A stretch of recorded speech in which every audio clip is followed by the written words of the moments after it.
यदा यदा हि धर्मस्य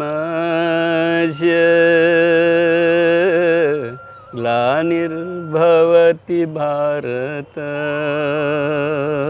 हमारी भाषा में, इंडोनेशिया भाषा में है, जो गीता का महात्म्य लिखा है और गीता चालीसा भी दिया है, गीता आरती भी है। हम तो इसी दुनिया में 2 दिन केवल रहेंगे, जिएंगे। मेरा जीवन बहुत अच्छा था, पैसे खूब था, कार मेरे पास 2, स्कूटर भी, घर भी, मतलब ऐसे नॉर्मल जीवन, अच्छा जीवन था। राधे राधे, मैं हूँ सौरभ। भारतीय संस्कृति और भगवत गीता का प्रचार अब देश में ही नहीं बल्कि विदेश में भी होने लगा है।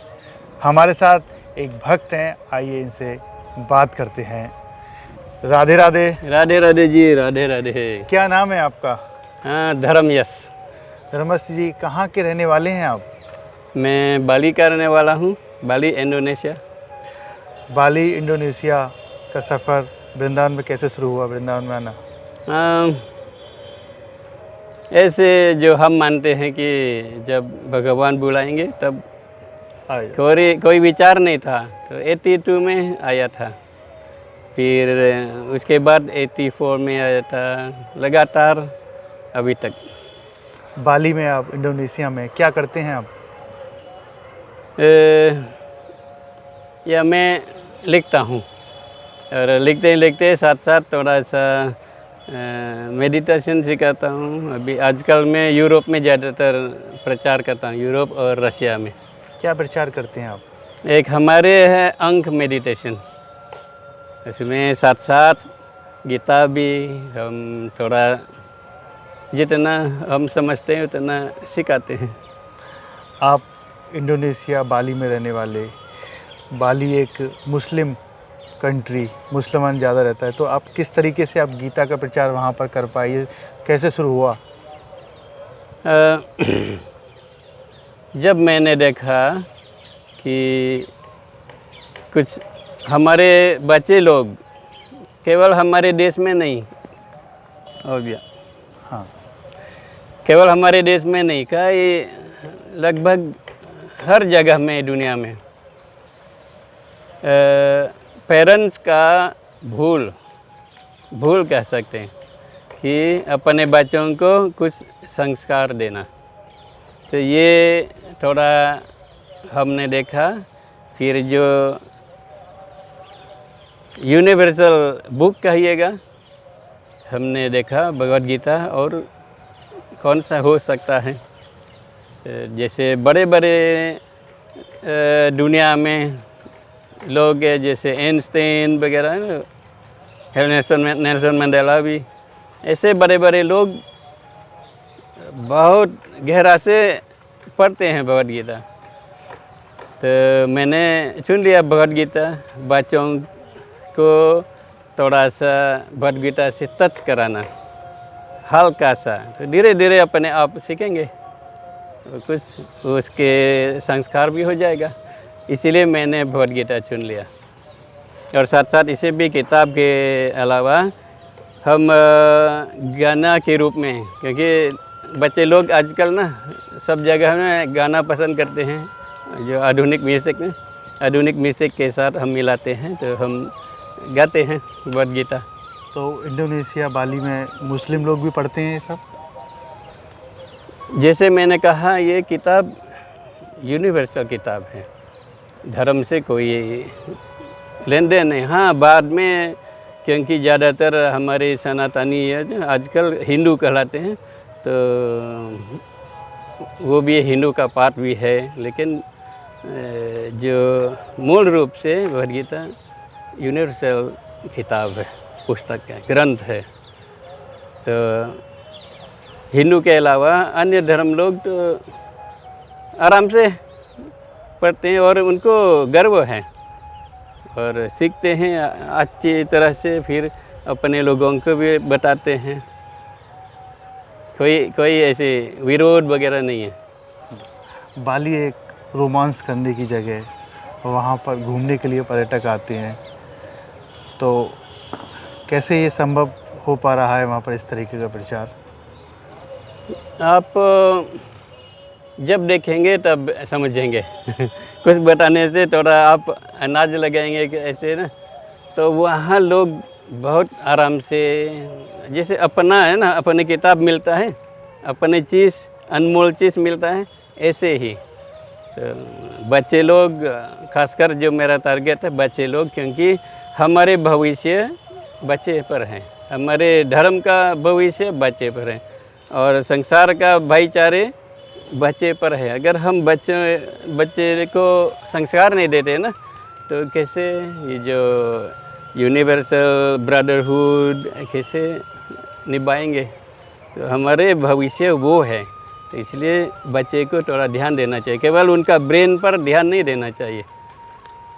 ये जो बुक है आपने ट्रांसलेट किया है सब कुछ? हाँ जी, ये हमारी भाषा में, इंडोनेशिया भाषा में है। ये सब क्या कहते हैं, इसमें गीता महात्म्य है, कई उसके वैष्णव तंत्र का कुछ उसमें भी जो गीता का महात्म्य लिखा है, और गीता चालीसा भी दिया है, गीता आरती भी है। तो ये लगभग कंप्लीट है। हो सकता है भारत में भी ऐसे एडिशन मिलता नहीं। अच्छा, हाँ जी।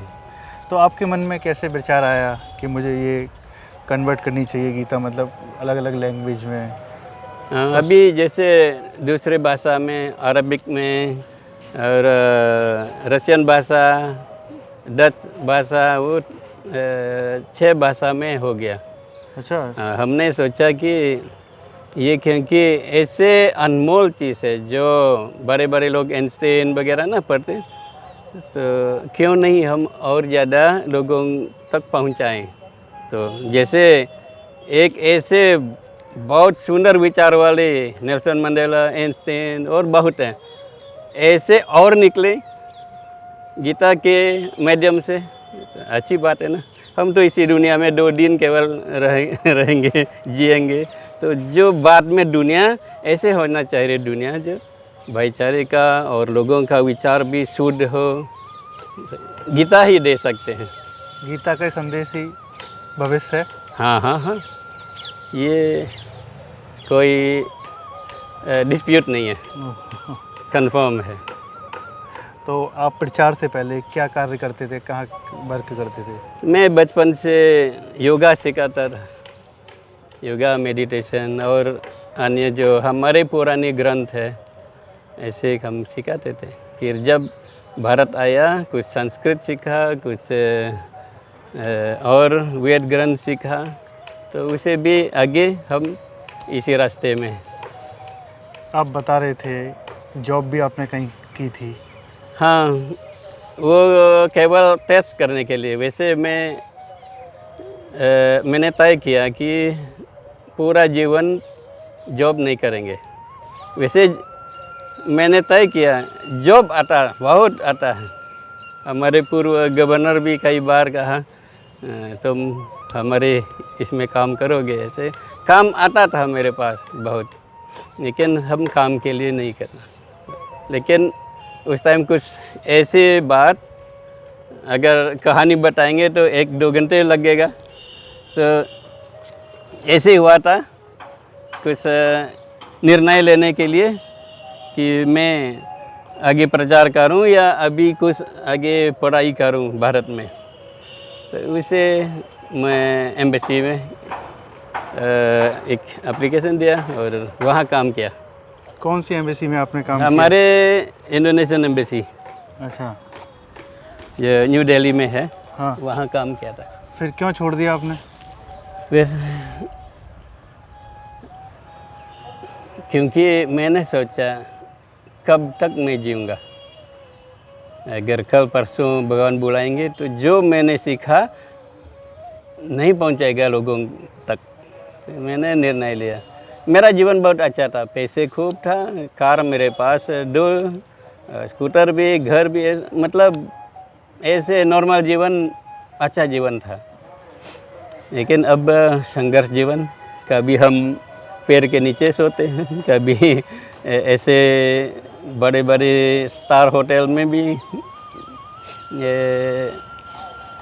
वही, क्योंकि मैंने सोचा कब तक हम जिएंगे, हमको मालूम नहीं कब बुलाएंगे, तो जो हमने सीखा बेकार हो जाएगा, इसीलिए मैंने एम्बेसी काम छोड़ दिया।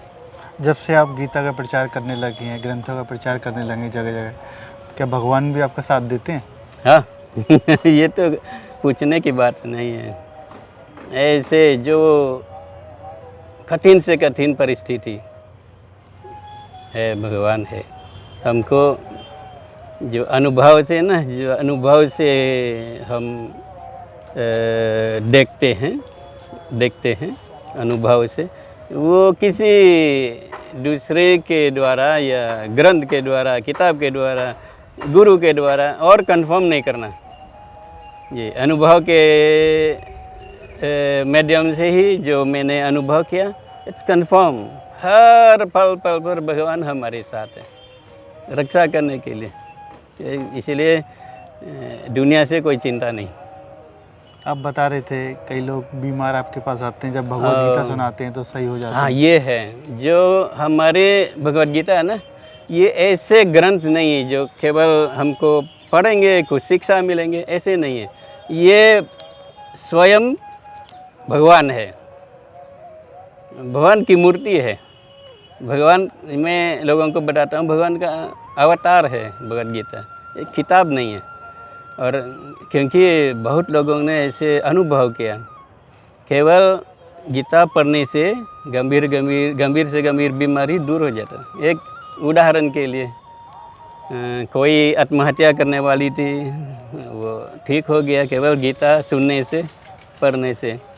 और जब मैं नॉर्वे गया था, कोई एक महिला नॉन हिंदू बहुत गंभीर स्थिति में थी, तो गीता सुना उन्होंने।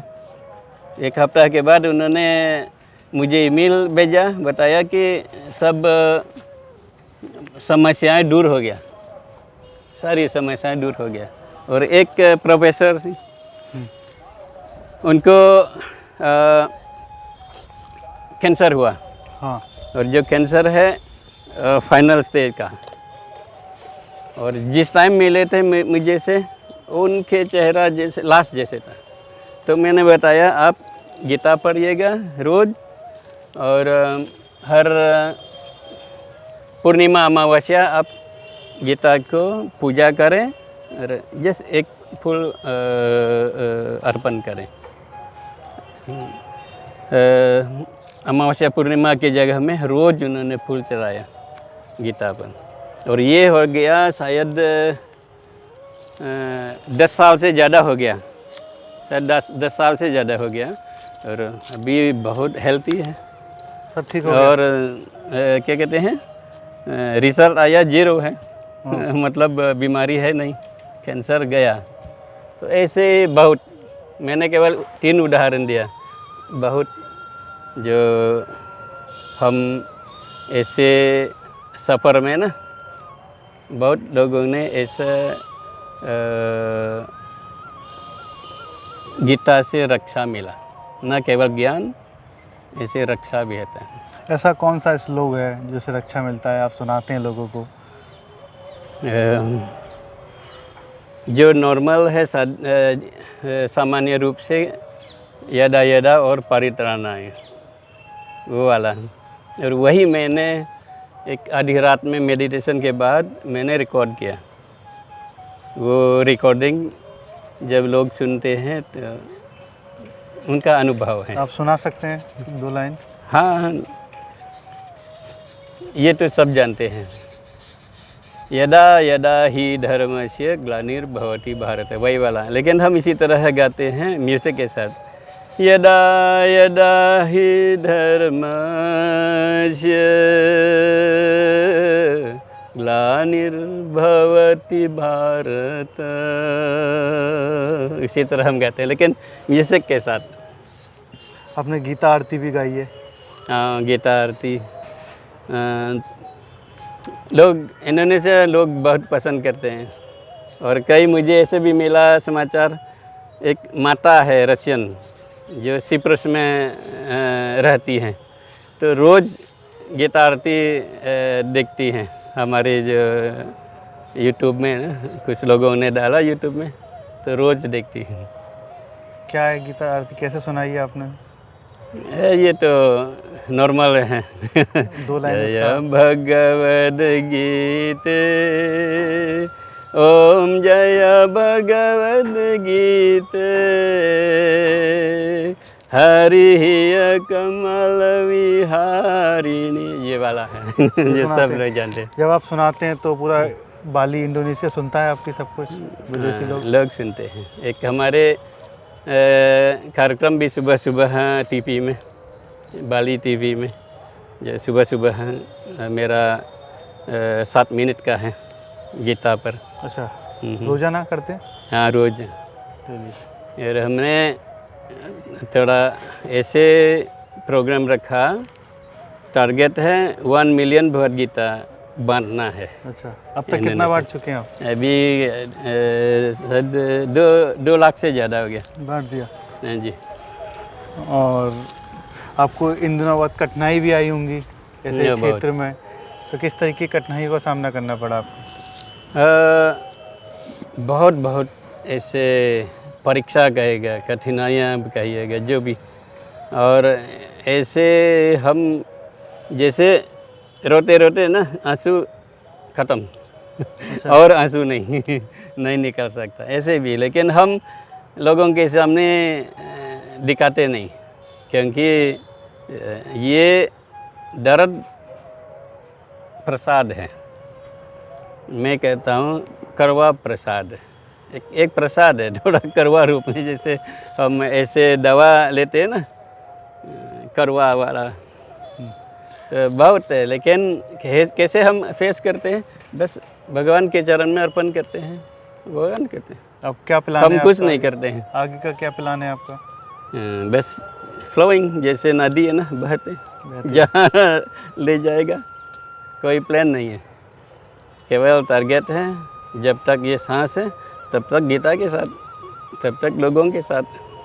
आप ब्रज भूमि में हैं, हाँ, प्रेम की नगरी, तो क्या कहेंगे? ये तो हम केवल यहाँ आते हैं अपने आप जो आनंद कहाँ से, जो हम मेडिटेशन के द्वारा या भजन कीर्तन के द्वारा ढूंढते हैं ना, वो आनंद अपने आप मिलता है यहाँ।